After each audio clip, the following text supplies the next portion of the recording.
বোন, আপনি কি রানী দাস বলছেন? হ্যাঁ। বোন, আমি তারিক বলছিলাম। আপনার ঘটনাটা তো সারা দেশের মানুষ দেখেছে। কি কি সহযোগিতার প্রয়োজন আমরা চেষ্টা করব যতটুকু পারি আমাদের অবস্থান থেকে আপনার পাশে দাঁড়ানোর জন্য।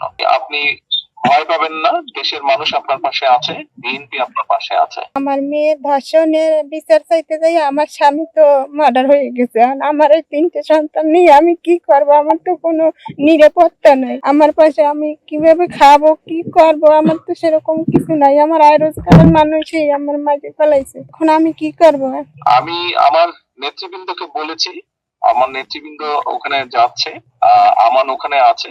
আমরা আরো আমাদের দলের সিনিয়র নেতা মানে আরো বড় নেতাদেরকে আমরা বলেছি আপনার সাথে যাবে, কথা বলবে এবং আপনার কি কি সহযোগিতা প্রয়োজন আমাদেরকে বলবেন। কতটুকু পারবো জানি না, তবে আমরা অবশ্যই চেষ্টা করব আপনার পাশে দাঁড়াতে এবং আপনি যাতে আপনার প্রতি যাতে আইনের শাসন আপনি পান, যাতে আপনি ন্যায় বিচার পান।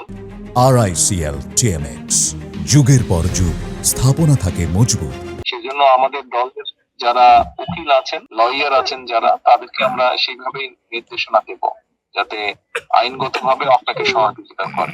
আমার স্বামী মারা গেছে আজকে 6 দিন হয়ে গেল, কিন্তু এখন পর্যন্ত পুলিশ কোনো আসামি ধরতে পারলো না। পুলিশ এখন কি করে, তদন্ত করে না কি, আমি তো সেটা জানি না। আমি তো আমার স্বামীর সঠিক বিচার আমি চাই। আর আমি এই 3টা ছেলে পোলাপান নিয়ে আমি কি খাবো?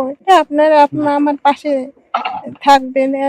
আমার তো কোনো পরিবর্তন নাই, আমার কোনো কিছু নাই, আমি কি করব? আপনি টেনশন করেন না, কি আপনার জন্য আমরা কি ব্যবস্থা করতে পারি। আপনি বাচ্চাদেরকে নিয়ে যে টেনশনে আছেন, ইনশাল্লাহ আমরা একটা ব্যবস্থা নিশ্চয়ই করব আপনার জন্য।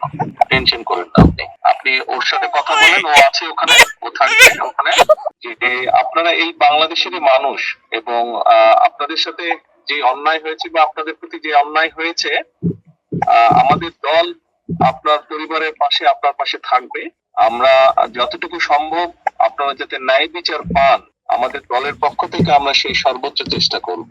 এই মুহূর্তে বোন এতটুকুই বলার জন্য আপনাকে আমি আপনার সাথে কথা বলতে ছিলাম। আপনাদের যদি আর কোন রকমের সহযোগিতা প্রয়োজন হয়, আমাদের এখানে যে আমান গিয়েছে, আমাদের ছাত্র দলের সাংগঠনিক সম্পাদক, ও আপনারই এলাকার সন্তান। আপনি যদি ওকে বলেন আপনাদের কোনো কি কি সহযোগিতা প্রয়োজন, আমরা চেষ্টা করব যতটুকু পারি আমাদের অবস্থান থেকে।